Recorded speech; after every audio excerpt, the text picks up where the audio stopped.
Quero te convidar a abrir a sua Bíblia, Evangelho de João, capítulo 14.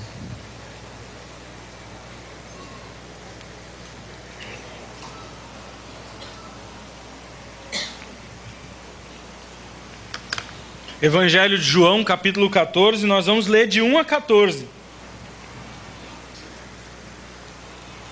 Vamos então ler o texto, Evangelho de João, capítulo 14, versículos de 1 a 14. Diz assim: Não deixem que seu coração fique aflito.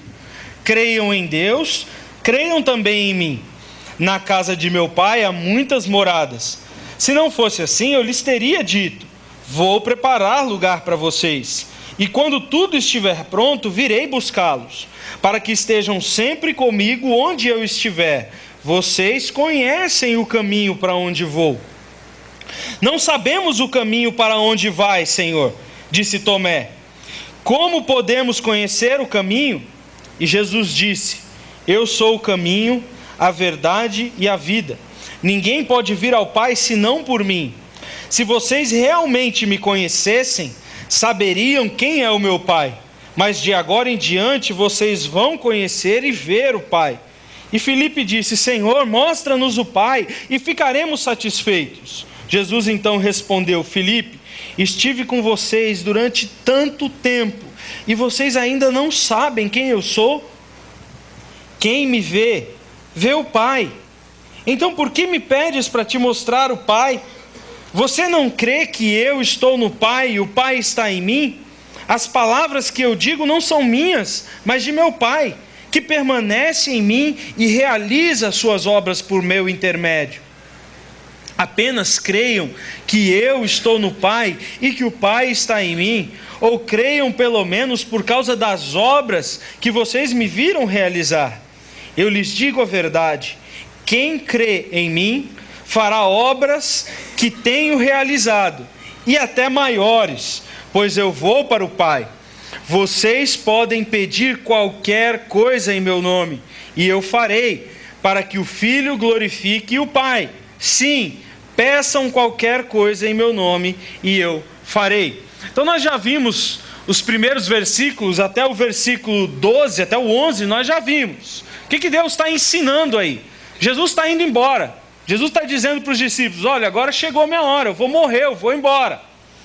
E aqueles homens, vendo que seguiram um homem que iria morrer, que não era o homem que eles esperavam, eles se veem extremamente frustrados. Eles não esperavam que Jesus fosse morrer, eles esperavam que Jesus fosse depor o Império Romano, subir no trono e governar. Quando Jesus diz: eu vou morrer e vou embora, eles se decepcionam fortemente com Jesus.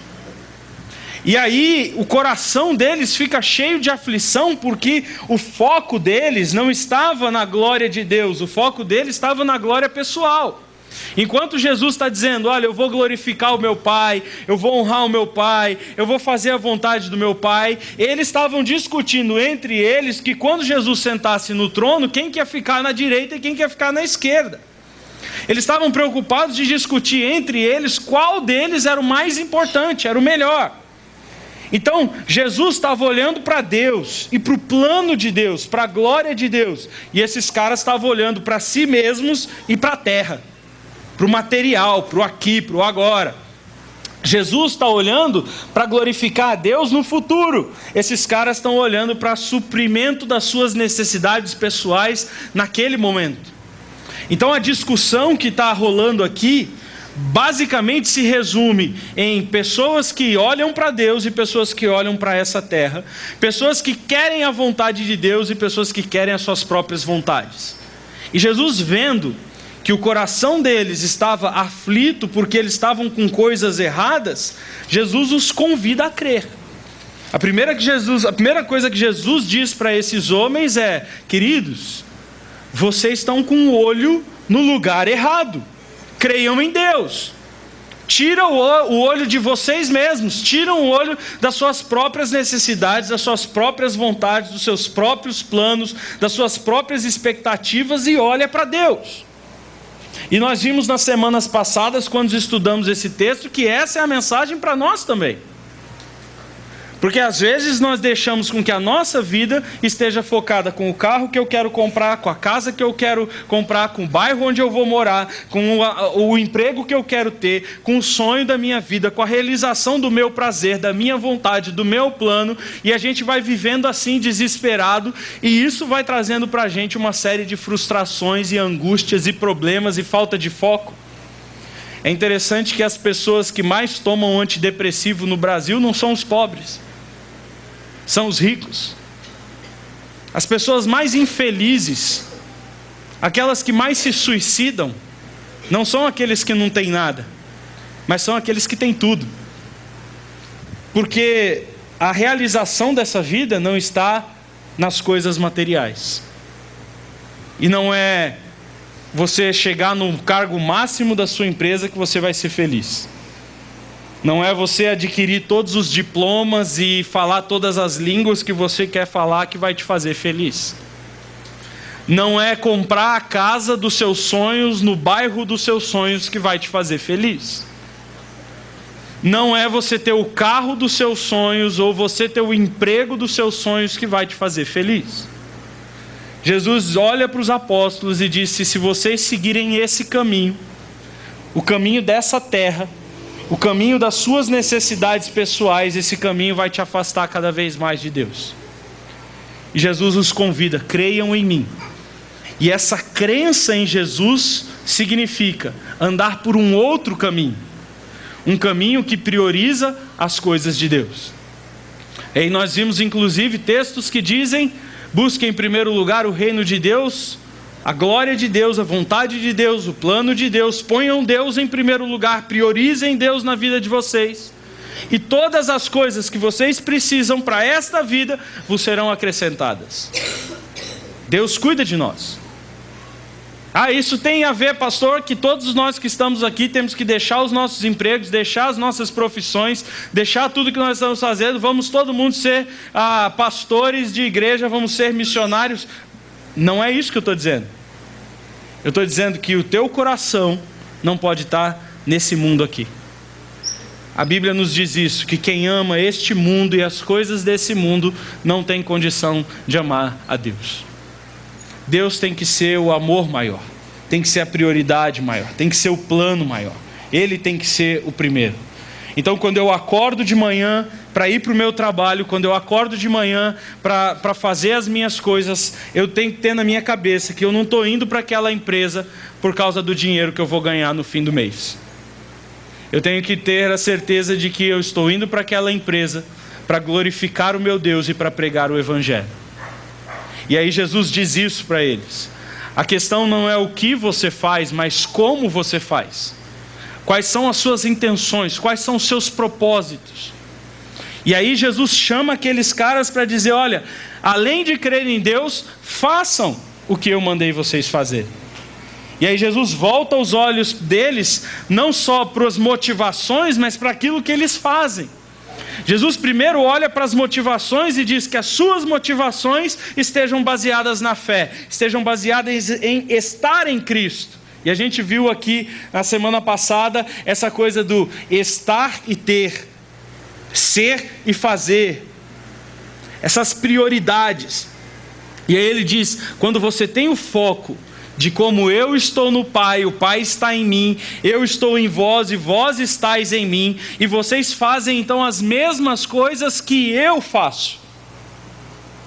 E aí Jesus está dizendo que os discípulos dele, nós que estamos aqui, que nos dizemos cristãos, que temos Jesus Cristo como nosso Salvador, que somos seguidores de Jesus, nós temos que viver da mesma maneira que ele viveu, com as mesmas prioridades que ele teve, e fazer então as mesmas obras que ele fez.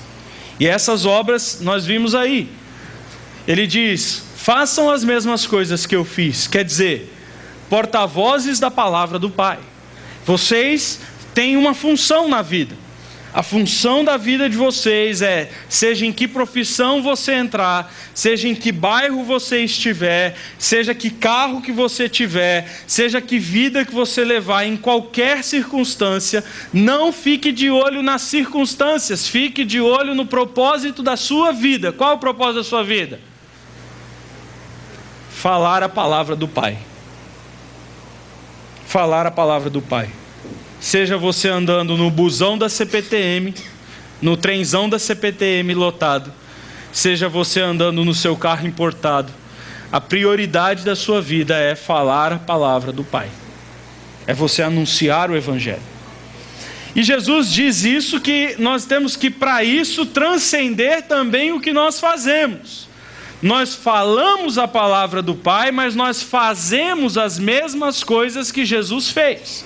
Inclusive eu citei aqui o texto de Tiago, que diz exatamente isso, que o verdadeiro evangelho, o evangelho legítimo, o evangelho genuíno é atender a viúva, é atender o órfão, é visitar o presidiário, é visitar quem está hospitalizado, é levar esperança ao perdido, é amar as pessoas através da pregação do evangelho e do cuidado de pessoas.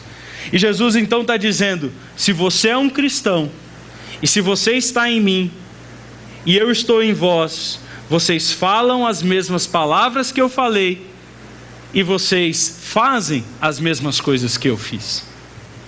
Então, quando eu tenho coisas nesse mundo, quando eu tenho uma casa, quando eu tenho um carro, quando eu tenho um emprego que me dá um bom salário, eu sei que eu tenho todas essas coisas, não para satisfazer o meu desejo pessoal, mas para usar na obra do meu Pai. Mas para usar essas coisas para glorificar o meu Pai e servir a outras pessoas. Lembre-se que logo um pouquinho antes disso, Jesus lava o pé daqueles homens que não mereciam nada de Deus. Daqueles homens que, inclusive, lavam os pés do traidor e daquele que iria rejeitá-lo. E daqueles covardes que, no momento que ele mais precisava deles, fugiram e se esconderam de medo. E aí, então, convidados a falar a palavra do Pai e fazer a obra do Pai, ele nos diz que se nós estamos nele, crendo nele, com o propósito certo, no caminho certo, baseados na verdade, vivendo uma vida igual a de Cristo, na verdade, como Paulo disse, agora a vida que eu tenho, não vivo mais eu. A vida que eu tenho é Cristo que vive através de mim. Então quem convive comigo, quem se relaciona comigo, quem anda comigo, quem come na minha casa, quem trabalha na mesa do meu lado, quem estuda na carteira da frente e de trás, quem ouve as minhas palavras, quem se relaciona comigo, a impressão que essa pessoa vai ter, a sensação que essa pessoa vai ter, é que ela está do lado de Jesus. Ela vai olhar para mim, ela vai conviver comigo, ela vai falar, eu vejo nele um homem, um cristão. Na verdade, é isso que a palavra cristão significa. No grego, o que nós botamos no aumentativo, né, o ão, no português, na verdade, na língua grega, é um diminutivo. Cristão significa uma miniatura, um pequeno, um exemplo, uma maquete, um arquétipo do que de Cristo é. Então, quem convive com um cristão, convive com Cristo. Quem fala com um cristão, de certa maneira, lógico que dentro das nossas limitações, de certa maneira fala com Cristo. Então ele está nos convidando a sermos isso. Nós somos o corpo de Cristo, juntos. Nós somos a presença de Cristo na terra. Nós somos as mãos de Cristo, nós somos a boca de Cristo quando nós saímos e fazemos aquilo que Cristo nos mandou fazer. Então essa é a prioridade de João 14. A grande questão, e a pergunta que vem na sequência, fala assim, mas espera aí, pastor, eu entendi toda essa parada aí. Entendi esse negócio de crer, entendi esse negócio de estar em Cristo, entendi esse negócio de falar as palavras de Deus, entendi esse negócio de fazer as palavras de Deus, mas eu não consigo fazer isso aí não. E eu não tenho competência para ser assim não. Quando eu olho para mim, eu me vejo incompetente, eu me vejo desqualificado, eu me vejo limitado, eu me vejo como um pecador. O que você está pedindo é algo muito grande. Verdade. Na verdade, Jesus disse: vocês vão fazer coisas maiores do que eu fiz. E a gente viu na semana passada que, de fato, o que vem depois de Jesus são coisas muito maiores. Jesus pregou em Jerusalém, Palestina ali, né? Mar da Galileia, Samaria. Jesus pregou num titiquinho de mundo. O apóstolo Paulo pregou no mundo inteiro. Então, geograficamente, o que os apóstolos fizeram teve uma extensão muito maior do que o que Jesus fez. Jesus passou 3 anos na terra pregando o evangelho, se converteram 500 pessoas. 500. 3 anos Jesus ali. E na verdade o texto da Bíblia nos diz isso, que a pregação de Jesus não tinha o objetivo de converter. A Bíblia nos diz que quando Jesus pregava, Deus tapava o ouvido das pessoas, bloqueava o coração delas para que elas não crescem. Então, quanto mais Jesus fazia e quanto mais Jesus pregava, mais os corações ficavam duros e mais aquelas pessoas olhavam para ele e queriam matá-lo. Então, o ministério de Jesus, dele, terreno, na verdade teve propósito de endurecer os judeus e não de converter os judeus.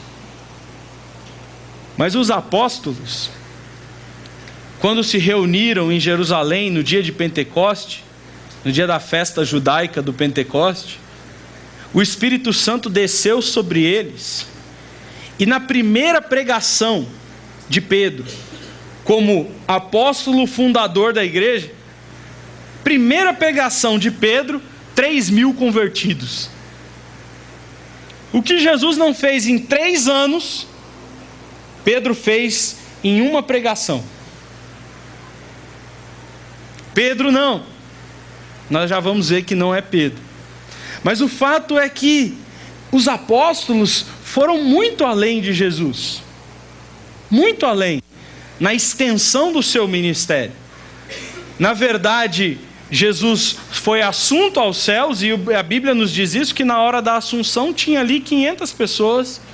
E dessas 500 pessoas, haviam muitos ali duvidosos do que estava acontecendo. Mas a ação desses homens foi muito maior. E a pergunta é, como isso é possível? Como que é possível vir à terra o Filho de Deus, o Deus encarnado, o Logos, e o ministério dele ser menor e menos abrangente, tanto geograficamente quanto numericamente, do que aqueles homens? E a resposta está ali, porque aqueles homens não agiam por si mesmos, no seu próprio poder. E a resposta para essa pergunta que eu fiz é: pastor, mas como que eu posso fazer isso que eu me sinto incapaz? Como que eu posso falar de um evangelho que eu me sinto incapaz de falar? Eu não sei as palavras, eu não tenho, eu fico atrapalhado, eu não consigo dizer, as pessoas me fazem perguntas de volta, e se eu não souber responder, e como que eu vou fazer isso? Eu vou entrar num presídio, mas lá vão me matar, vão fazer alguma coisa comigo, vão me violentar, eu vou no hospital, vou pegar uma doença, como que eu posso fazer essas obras maiores? E a resposta de Jesus diz aí, versículo 12 e 13. Como é que nós podemos fazer essas obras maiores? Ele diz: eu lhes digo a verdade, quem crê em mim fará as mesmas obras que eu tenho realizado, e ainda maiores. E ele dá aí o motivo, porque eu vou para o Pai. Ele diz: nós podemos fazer obras maiores do que a dele, e o motivo que ele dá é: eu vou para o Pai. Óbvio que Jesus está pensando em algo que ele já disse antes, lá em João capítulo 7, e algo que ele disse depois, lá em João capítulo 16. Ele disse: eu vou, mas quando eu for, eu vos enviarei o Espírito Santo. E vocês farão essas obras não porque vocês são bons, não porque vocês são competentes, não porque vocês conseguem fazer, mas vocês farão essas obras no poder do Senhor. A pergunta é: Ok, a Bíblia diz isso. Vos darei poder quando descer sobre vós o Espírito Santo, e sereis então minhas testemunhas. Falamos, em Judéia, Samaria, confins da terra. Vamos e agimos como Jesus agiu, no poder do Espírito Santo. E é dentro desse contexto da vinda do Espírito Santo que capacita o crente para fazer a obra de Deus, que Jesus diz: vocês podem pedir qualquer coisa em meu nome e eu farei, para que o Filho glorifique o Pai. Eu tenho ouvido muita gente usar esse texto de maneira errada. Tenho ouvido cristãos dizer: eu não aceito, eu determino, eu tomo posse, eu reivindico, eu quero de volta o que é meu. Em todas essas frases, repete uma coisa: eu. Um evangelho centrado em mim, em fazer de Deus um fantoche nas minhas mãos, que realiza as minhas vontades para os meus desejos, para a minha glória. Tem gente que acha que oração é mais ou menos isso aqui, ó. Falar em nome de Jesus é como se nós estivéssemos esfregando uma lâmpada mágica. Aí sai Jesus, o gênio da lâmpada. Eu falo: em nome do Senhor Jesus. Aí o gênio, igual a Dini ao gênio. Aí sai Jesus e vira para mim e diga: sim, meu amo, que eu posso fazer para satisfazer o seu desejo? Tem pessoas que acham que é isso, que leem esse texto e falam: tá vendo? Ele falou, tudo que eu pedi, se eu falar em nome do Senhor Jesus, falei a fórmula mágica da realização pessoal.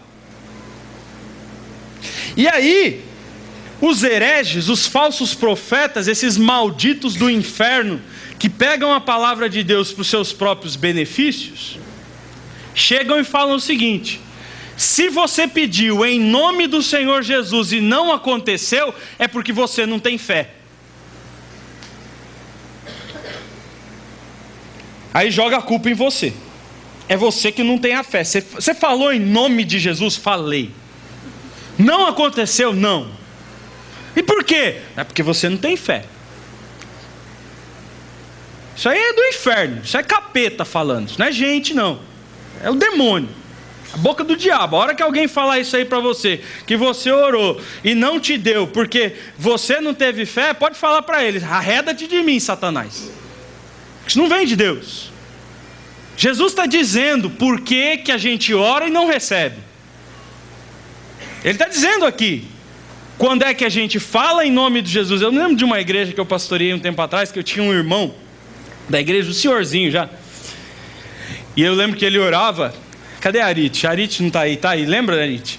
Quando a gente orar com ele, ele gostava de enfatizar assim, quando a gente vai falar, né, oração, ele terminava a oração assim: e eu oro em o nome do Senhor Jesus. Ele até entonava, em o nome do Senhor Jesus, porque ele acreditava que se ele falasse direitinho assim, com uma impostação de voz adequada e tal, pronto, as portas do céu abriu, mano. Falei o que eu queria. Mas olha só o que diz Tiago sobre isso. Tiago diz o seguinte, capítulo 4: vocês querem as coisas, cobiçam. Você deseja as coisas. Você quer uma casa, quer um carro, quer um emprego, quer dinheiro, quer aumento de salário. O que você quer? Saúde. Você querem as coisas? Vocês desejam as coisas. Vocês olham as coisas que tem aí e vocês querem. Mas não recebem. Matam, invejam, mas não conseguem ter aquilo que desejam. Vocês estão sempre insatisfeitos. E a resposta é: por que Deus não responde a sua oração? Vocês vivem a lutar e a fazer guerras. Não têm porque não pedem. Ah, mas eu pedi. Por que eu não tenho?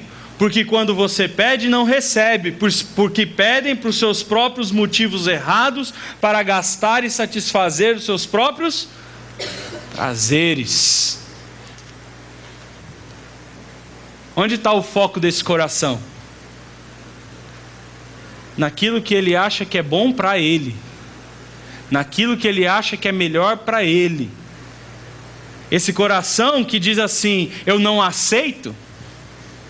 Não aceita o quê? A vontade de Deus? A soberania de Deus? O plano de Deus? O propósito de Deus? É isso que você não aceita? Porque a Bíblia diz que na vida de um cristão não cai um fio de cabelo, não cai uma folha de árvore, não há nada que aconteça nesse mundo, na vida de alguém que é crente, que não seja para os propósitos e planos de Deus. Então, se morreu o seu filho, é para a glória do nome de Deus. Se você está desempregado há 2 anos, é porque Deus quer.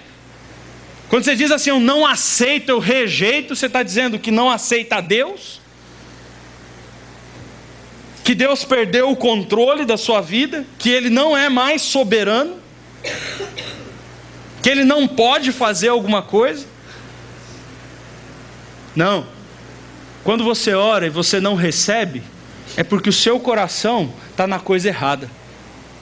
O seu coração está igual aos apóstolos. Não, mas espera aí, quando Jesus entrar, sentar no trono, quem vai ficar na direita, quem que vai ficar na esquerda, quem que vai poder mais, quem vai ter mais poder, quem que vai mandar mais, qual da gente aqui é o melhor, quem que vai ser o mais importante? O importante, o foco daqueles homens estava em Deus? Não, estava na terra. O foco daqueles homens estava na vontade soberana de Deus? Não, o foco daqueles homens estava na vontade deles, para eles mesmos. E o que a gente tem que entender é o seguinte, que enquanto eu continuar orando, pedindo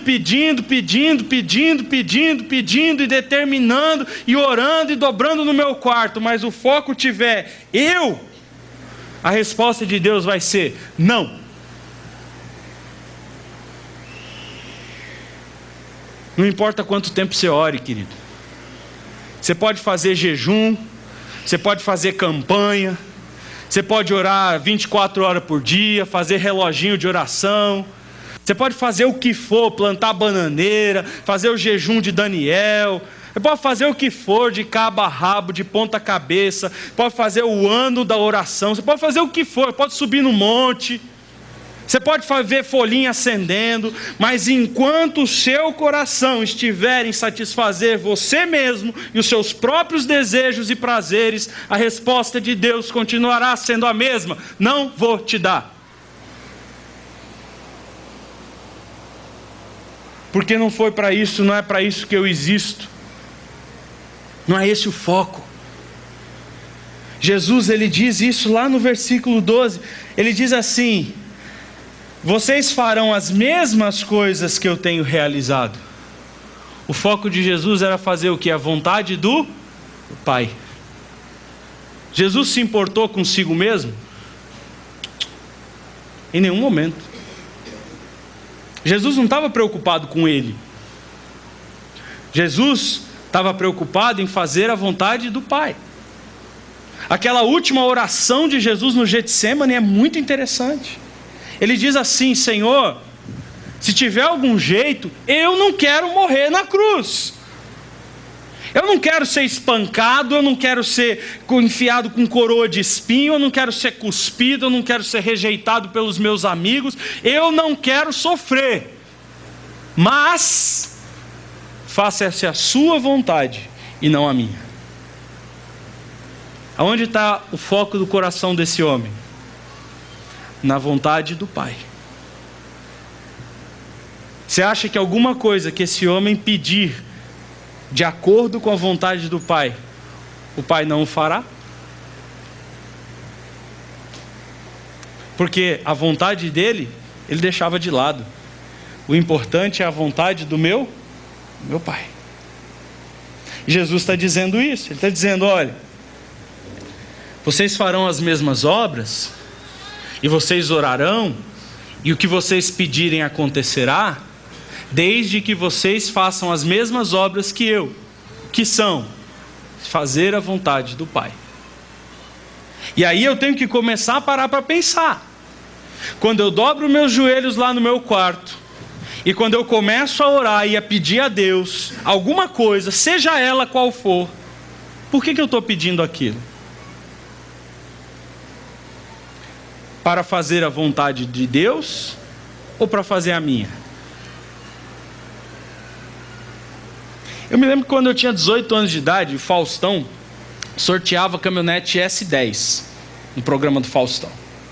Você tinha que ligar lá no número 0800. Lembra a época do 0800? Que todos os programas de televisão tinham 0800? Não é da sua época não, né, Márcio? Você é mais novo, cara. Só que não.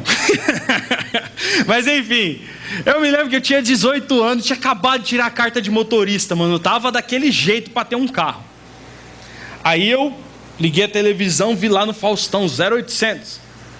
Aí liguei. Paguei lá os R$15. Meu pai ficou louco da vida, mas é para ganhar a caminhonete. Aí fui pro meu quarto. Falei assim: eu não vou ficar aqui na sala vendo o sorteio. Eu sou um homem de Deus, eu quero a glória de Deus, eu vou para o meu quarto orar. Aí fui para o meu quarto, dobrei meu joelho, falei: Senhor, o Senhor sabe do meu coração, o Senhor sabe a minha vontade que eu tenho de fazer o teu plano, de pregar o evangelho, de levar o evangelho para toda criatura. Então, Pai, me dá essa caminhonete, porque se eu ganhar essa caminhonete, eu vou dar carona para as pessoas, para a igreja, eu vou botar uma caixa de som, e vou levar os jovens, e vou... Mentira, não tinha nada disso. Eu queria pagar de bonitão e catar as gatinhas de caminhonete. Você acha que Deus vai responder? Não, mas eu estou orando com fé. Fé no quê? Fé em mim mesmo, fé naquilo que é bom para mim, fé nos meus próprios desejos, na minha carne, na satisfação dos meus prazeres pessoais. A resposta de Deus para essa oração vai ser sempre não. Aliás, quem geralmente responde esse tipo de oração não é Deus. Quem gosta de responder esse tipo de oração, de satisfazer o seu eu, é alguém que não é Deus, é o diabo. O chamado de Deus é diferente, né? Aquele que quiser vir após mim, negue-se a si mesmo. Toma a sua cruz, sacrifício, e siga-me. Então, seguir a Jesus não é satisfazer os próprios prazeres, pelo contrário, é abrir mão deles, como Jesus fez. E aí então Jesus diz nesse texto que a oração, ela deve ser feita para a glória de Deus, segundo o propósito de Deus, e ele fala também para a glória de Deus. Ele diz lá no versículo 12: pois eu vou para o Pai. Vocês vão realizar essas obras, e vocês vão orar, e vão pedir, e as suas obras serão maiores que as minhas, inclusive nas suas orações, porque eu tive um propósito de vida, e o propósito de vida da minha vida inteira foi se encontrar com o Pai, fazer a vontade do Pai. Eu estou indo para Ele, é dele que eu vim, é para Ele que eu vou, e nele eu vivi toda a minha vida. Aí ele diz no versículo 13: vocês podem pedir qualquer coisa no meu nome, e eu farei. Para quê? Para que vocês sejam felizes. É o que diz o texto aí? Não? Para que é então? Para que glorifique o Pai. Deus não está aqui nesse mundo para nos fazer felizes. Se você está dobrando o seu joelho lá no seu quarto, e as suas orações visam a sua felicidade, você está orando do jeito errado. E é por isso que você não recebe. Porque a sua oração está focada em felicidade pessoal, satisfação pessoal, desejo pessoal. Jesus, ele diz: quando eu oro, as coisas acontecem porque eu oro conforme a vontade do meu Pai e para a glória do meu Pai, para exaltar o meu Pai. Então a oração que Deus ouve e atende, todas as coisas que pedirem, está sujeito a em meu nome. Quer dizer, conforme quem eu fui, o que eu fiz, o que eu vim fazer e qual foi o resultado do meu ministério, a glória do Pai. Então pedir em nome de Jesus não é uma fórmula mágica. Na verdade, pedir o nome de Jesus significa pedir para a glória do Pai.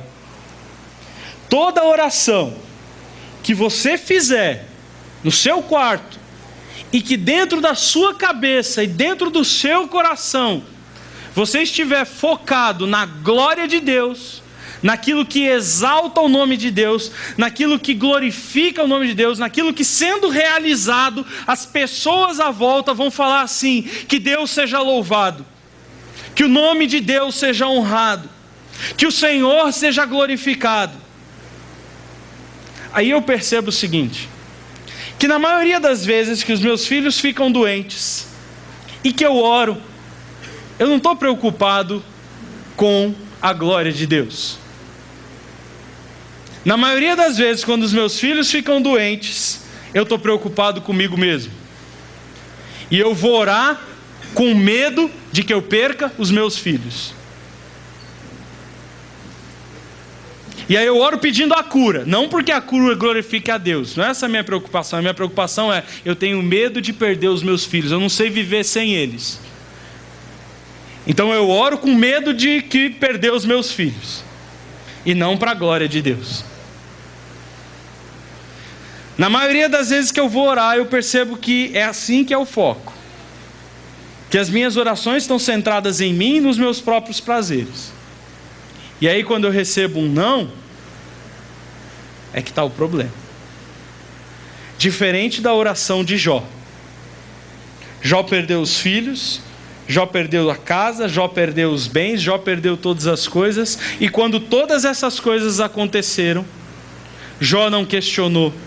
Ele simplesmente disse: o Senhor deu, vontade de Deus. O Senhor tirou, vontade de Deus. Glorificado, bendito, exaltado seja o nome do Senhor, a glória de Deus. Como é que esse homem está orando? Onde que está o foco dele? Lá no meio da dor, no meio da aflição, no meio da perda, no meio do problema. Aonde que está o coração desse homem? Na soberania de Deus e na glória de Deus. Ele não diz para Deus: eu não aceito, eu reivindico, eu quero de volta o que é meu, devolve aí. Não. Ele: Senhor, o Senhor é soberano sobre todas as coisas. A tua vontade é boa, perfeita e agradável. O foco da minha vida é: eu sei que todas as coisas estão no controle das suas mãos e na tua soberania. Por isso, todas as coisas que eu tenho vieram do Senhor, e todas as coisas que eu tenho ficam nas mãos do Senhor. E se o Senhor quiser tirar, o Senhor tira. E em todas essas coisas, o propósito final da minha vida é que o seu nome seja exaltado e glorificado. É isso que Jesus está dizendo para os discípulos aqui. Ele está dizendo: vocês podem pedir qualquer coisa, desde que essas coisas que vocês forem pedir estejam de acordo com o meu nome. Quer dizer, quem eu fui, como eu vivi e o que eu fiz. Então é para a glória de Deus, pela vontade do Pai, através de Jesus Cristo, para o bem de outros. É interessante que ele diz isso dizendo num contexto em que ele está dizendo para os discípulos que estavam olhando para si, que as orações deles deveriam estar focadas não naquilo que era bom para eles, mas aquilo que anunciava o Pai e a glória do Pai para o mundo. Quando eu olho para esse texto, eu paro para pensar em como é que eu tenho orado. Quantas vezes eu tenho dobrado o meu joelho e no final eu tenho dito em nome do Senhor Jesus? Mas durante todo o falar que veio antes do em nome do Senhor Jesus, em nenhum momento eu estava preocupado com a vontade de Deus. Eu só estava preocupado em manifestar a Deus a minha vontade. Em nenhum momento da minha oração, antes de eu falar em nome do Senhor Jesus, eu estava focado na glória de Deus, naquilo que exalta o nome de Deus. Na maioria das vezes eu estou focado naquilo que é bom para mim, que traz benefícios e felicidades pessoais para mim. Algumas vezes, inclusive, benefícios e felicidades pessoais que são contrárias ao plano de Deus para mim. Então Jesus está olhando para aqueles homens e está dizendo: olha, vocês vão sair para o mundo, vocês vão falar a palavra de Deus, vocês vão agir como eu agi, e vocês vão orar, e as coisas que vocês pedirem em oração acontecerão, desde que esteja sujeito à vontade do meu Pai e desde que seja para a glória dele, como eu fiz. E ele termina dizendo: sim, peçam qualquer coisa no meu nome, e eu farei. Qualquer coisa que esteja de acordo com a vontade do Pai. Qualquer coisa que glorifique ao Pai. E Ele fará. Não há nada que eu e você possamos pedir que esteja de acordo com a vontade de Deus e que glorifique ao Pai, que Jesus não fará. Quando nós oramos e as coisas não acontecem como esperamos que acontecessem, é porque aquilo que nós estávamos pedindo não estava de acordo com a vontade de Deus, nem glorificava o Pai. Porque aí vem uma outra coisa interessante. Mesmo que eu ore errado, mesmo que eu ore pelos motivos errados e com os propósitos errados, no fim tudo vai acontecer conforme o plano de Deus, para a glória de Deus. E sabe qual é o pior? Sabe qual é o pior? É que quando a gente não está com o coração alinhado com a vontade de Deus, e quando o nosso coração não está alinhado com a glória de Deus, e as coisas acontecem diferente daquilo que eu queria, aí eu fico frustrado, aí eu fico decepcionado, aí eu fico dizendo para Deus: onde é que o Senhor estava? Por que que o Senhor não agiu? E Deus vai estar lá no céu dizendo: eu estava soberanamente fazendo com que todas as coisas acontecessem para o seu bem, e você não entende porque você não está preocupado com a minha vontade, você só está focado em você. Por que que o Senhor não agiu? Eu agi. Eu fiz tudo direitinho, conforme os meus propósitos, todas as coisas para o bem, para que glorifique o meu nome. E você está infeliz. Você está triste, você está frustrado. Sabe por que você está frustrado? Porque o seu coração não está igual ao meu. Porque a tua mente não pensa igual à minha. Os meus pensamentos não são os vossos pensamentos. Os meus planos não são os seus planos. Existe um Senhor, alguém que está acima, alguém que vê coisas que você não vê. Então, quando as coisas acontecem diferente do que você pediu, Deus vai ser soberano e Ele é glorificado. E você pode ou ficar frustrado, porque você não quer nem saber de Deus, só está preocupado consigo mesmo. Ou você pode fazer como Jó, e dizer: bendito seja o nome do Senhor. Mesmo quando você perde o emprego, mesmo quando você tem uma doença terminal, mesmo quando você perde um filho, ou quando o seu carro bate, ou quando alguma tragédia acontece na sua família, ou quando você não tem dinheiro para pagar as contas, você pode glorificar ao Senhor. É isso que Jesus está dizendo para os discípulos. Interessante que essa foi a última oração de Jesus por eles, lá no jardim de Getsêmani. Pai, nesse mundo, eles vão viver aflições diversas. Crer em Deus não significa estar livre das aflições. A chuva cai sobre justos e injustos. Não é porque somos crentes que coisas ruins não vão acontecer com a gente. Nós estamos sujeitos às mesmas coisas ruins que todas as outras pessoas que vivem no mundo maldito onde nós estamos. A diferença de um cristão para um não cristão é que quando acontecem as coisas ruins com um não cristão, ele não glorifica a Deus. Mas quando acontecem as coisas ruins deste mundo com um cristão, ele sabe: aconteceu o que eu não queria, eu estou sofrendo, mas eu sei que o meu Deus é soberano. Eu sei em quem eu tenho crido. Eu sei que Ele é poderoso. Eu sei que Ele não perdeu o controle da minha vida. Eu sei que Ele continua agindo. Eu não vejo e eu não entendo agora, mas eu sei que Ele está agindo em todas as coisas para o meu bem. Mas, então, diante dessa situação, eu digo: Senhor, eu continuo te amando.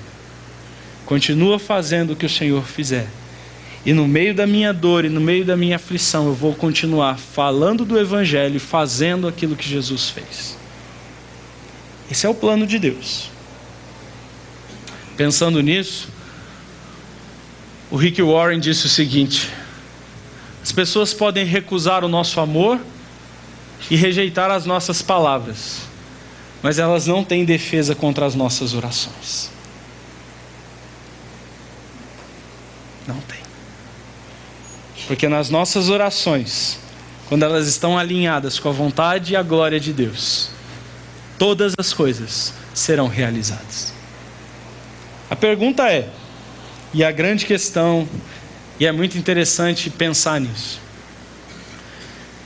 como que é possível viver assim, sem antes começar com a primeira coisa que Jesus disse para eles: creiam em Deus. Isso é uma questão de fé.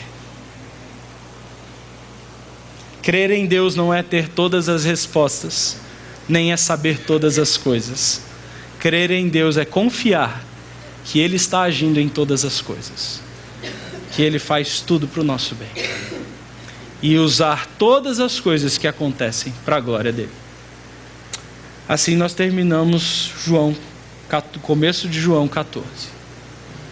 Creiam em Deus, falem e façam o que Ele mandou fazer, no poder dEle, conforme a vontade dEle. E aí eu posso dizer, como Tiago disse, tem um motivo de muita alegria: o passardes por diversas provações. Porque quando você passa por tribulações, quando você passa por aflições, quando você passa pelos problemas terríveis que esse mundo nos oferece, cada uma dessas vezes que você passa por coisas assim, são oportunidades de se render à vontade de Deus e de glorificá-lo. E nisso nós somos aperfeiçoados a cada vez para nos tornarmos melhores, crescendo em fazer a vontade dEle e viver para a glória dEle. Não sei como é que você tem vivido com os seus problemas, com as aflições do seu coração, mas eu quero te chamar a orar em nome do Senhor Jesus, a orar sujeitando a sua vida, tudo que você tem passado, dizendo o seguinte: Senhor, eu sei, em nome de Jesus, que o Senhor não perdeu o controle nunca. Eu creio na sua plena vontade em todas as coisas, na sua soberania absoluta sobre todas as coisas. E eu quero, Senhor, que o Senhor me ajude, que em qualquer circunstância que eu esteja passando, o seu nome seja glorificado. Que em qualquer problema, em qualquer dificuldade, em qualquer atitude, em qualquer coisa, que isso seja motivo de eu falar mais do Senhor, glorificar mais o Senhor, honrar mais o Senhor e pregar mais o teu evangelho para aqueles que estão perdidos. Esse é o grande desafio de ser cristão. Só cristãos podem fazer isso. Quem não é cristão não consegue. Fica completamente impotente. Quem não é cristão começa a murmurar, começa a reclamar, começa a achar que Deus abandonou, que Deus não existe, que Deus não cuida, que Deus não faz, que Deus não pode, que Deus não é. Quem é você? Feche seus olhos, abaixe sua cabeça.